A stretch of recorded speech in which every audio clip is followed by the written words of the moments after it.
밤 3시 또 잠에서 깨셨습니까? 15년간 불면증에 시달리던 70세 김현식 어르신이 단 10초 비법으로 6시간을 내리 주무셨습니다. 여러분도 오늘 밤부터 가능합니다. 하루 종일 피곤함에 시달리는 악순환, 이제 끝낼 준비되셨나요? 나이가 들면 누구나 겪는 자연스러운 현상이라고 생각하실 수 있지만 놀랍게도 우리 몸에는 숨겨진 수면 스위치가 있습니다. 먼저 간단한 자가 진단을 해봅시다. 첫째, 밤에 2번 이상 깨나요? 둘째, 깨고 나면 다시 잠들기 어려운가요? 셋째, 낮에 자주 졸리거나 피곤함을 느끼나요? 하나라도 해당된다면 오늘 이야기가 여러분의 인생을 바꿀 수 있습니다. 왜 나이가 들면 잠이 안 올까요? 첫째, 수면 호르몬인 멜라토닌이 줄어듭니다.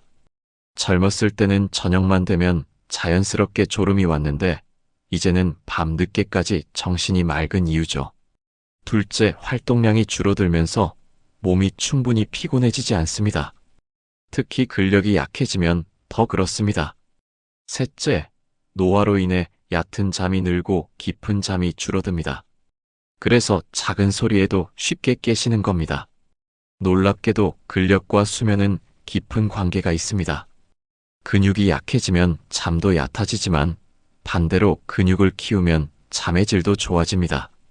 하버드 의대 연구진이 65세 이상 어르신 1600명을 3년간 연구한 결과 매일 가벼운 근력 운동을 한 그룹은 수면의 질이 42% 향상됐습니다. 첫 번째, 황금 시간을 지키고 아침 햇볕을 쬐세요. 아침 햇볕을 쬐면 세로토닌이라는 행복 호르몬이 분비됩니다. 이 세로토닌은 낮에는 우리를 활기차게 만들고 밤이 되면 멜라토닌이라는 수면 호르몬으로 변환됩니다. 매일 같은 시간에 일어나세요. 주말에도 똑같이요. 그리고 가장 중요한 것은 아침에 일어나시면 햇볕을 보면서 30분 이상 걷는 것입니다. 70세 이상이 되면 세로토닌 생성 능력이 젊었을 때의 80%까지 감소하기 때문에 더욱 중요합니다. 더운 날씨가 걱정되신다면 77세 김순자 할머니처럼 에어컨 나오는 마트나 대형 쇼핑몰에서 걷기 운동을 하시면 됩니다. 두 번째, 저녁 반찬으로 상추쌈을 드시고 취침 1시간 전에 바나나 1개 또는 천연 꿀물 1잔을 드세요. 상추에는 마음을 편안하게 해주는 락토카리움 성분이, 바나나에는 수면에 도움이 되는 트립토판, 마그네슘, 칼륨이 풍부합니다. 그리고 꼭 기억하세요. 커피, 홍차, 녹차, 초콜릿 같은 카페인 음식은 아침에만 드시고 오후 2시 이후로는 절대 드시면 안 됩니다. 71세 송영수 할아버지는 평생 저녁 식사 후 커피를 드셨는데 오후 커피를 끊자 40년 만에 처음으로 깊은 잠을 주무셨습니다. 내가 40년 동안 착각하고 있었네. 커피가 없으니까 천국이 따로 없어요라고 하셨죠. 카페인은 우리 몸에서 분해되는데 최대 8시간이 걸리고 나이 들수록 분해 속도가 느려집니다. 세 번째, 취침 2시간 전부터는 핸드폰을 멀리하고 두꺼운 역사책을 읽어보세요. 핸드폰에서 나오는 파란빛은 우리 뇌를 속입니다. 뇌가 아직 낮으니 깨어 있어야 해라고 착각하게 만들어서 멜라토닌 분비를 막아버립니다. 역사책처럼 두껍고 약간 지루한 종이책은 눈을 피곤하게 만들어 자연스럽게 졸음을 유도합니다. 네 번째 비법은 걱정 노트입니다. 밤에 침대에 누우면 모든 걱정이 한꺼번에 찾아오지 않나요? 월세는 언제 내지? 내일 병원 가는 날인가?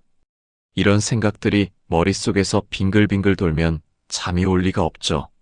자기 전에 걱정 3가지를 종이에 적고 그 옆에 내일 할 일을 간단히 메모하세요.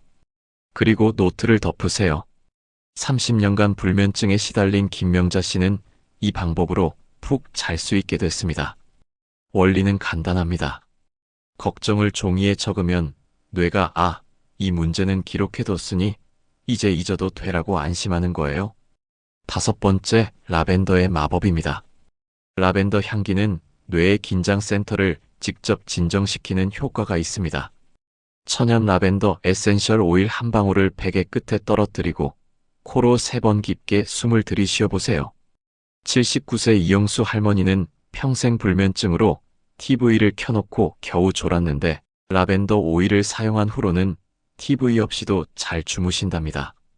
자, 이제 여러분이 기다리시던 10초면 골아떨어지는 지압법입니다.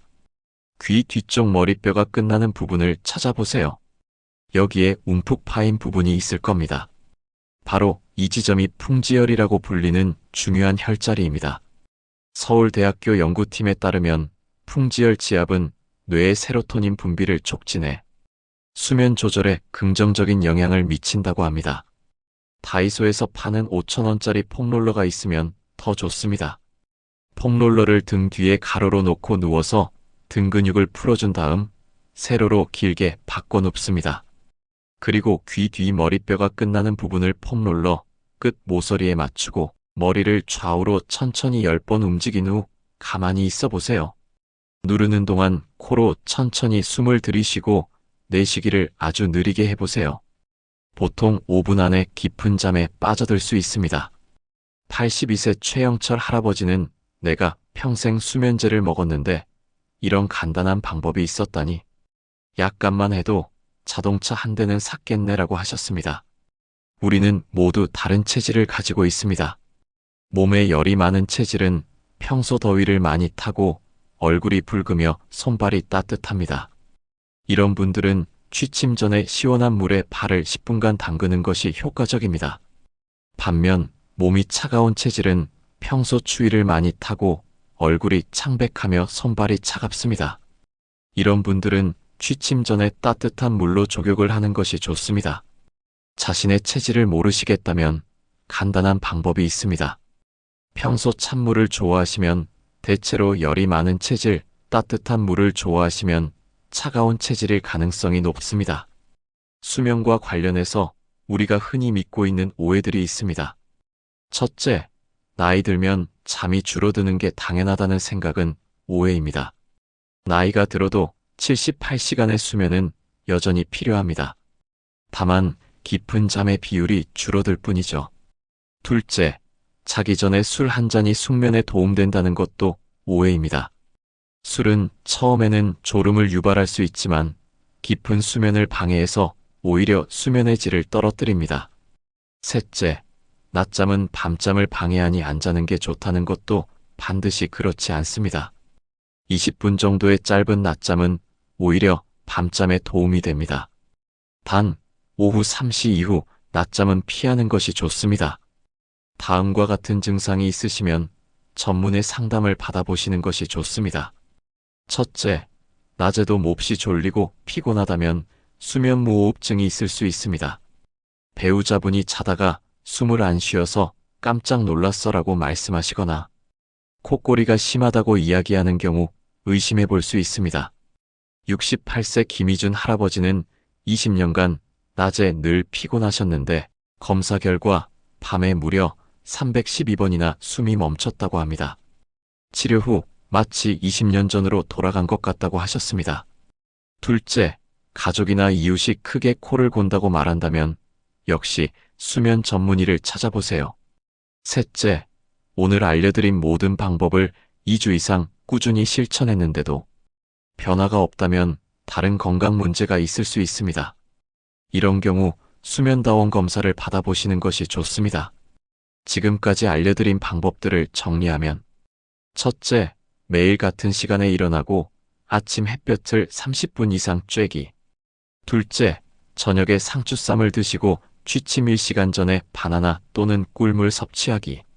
셋째, 취침 2시간 전부터 핸드폰을 멀리하고 두꺼운 책 읽기. 넷째, 자기 전 걱정 노트 작성하기. 다섯째, 라벤더 향기로 긴장 풀기. 여섯째, 귀 뒤 지압법으로 5분 안에 깊은 잠에 들기. 이 방법들은 비싼 병원비나 약물 없이 집에서 바로 실천할 수 있는 자연스러운 방법들입니다. 15년간 불면으로 고생하셨던 김영수 할아버지도 일주일 만에 깊은 숙면을 되찾으셨습니다. 오늘 밤부터 이 방법들을 실천해 보세요. 그리고 지금 구독 버튼을 눌러주시고 좋아요도 꼭 눌러주세요. 여러분의 좋아요, 한 번이 잠 못 이루는 다른 시니어분들에게 큰 도움이 됩니다. 이 채널을 구독하시면 앞으로도 60대 이상 시니어분들을 위한 건강 비법들을 가장 먼저 받아보실 수 있습니다. 약에 의존하지 않고 몸을 건강하게 만드는 한의학과 현대의학의 비밀을 계속해서 알려드릴 예정입니다. 좋아요 버튼도 꼭 눌러주시면 더 많은 시니어분들에게 이 소중한 정보가 전달될 수 있습니다. 여러분의 한 번의 클릭이 잠 못 이루는 다른 분들에게 큰 도움이 됩니다. 건강한 숙면으로 활기찬 노후를 함께 만들어 가시길 바랍니다.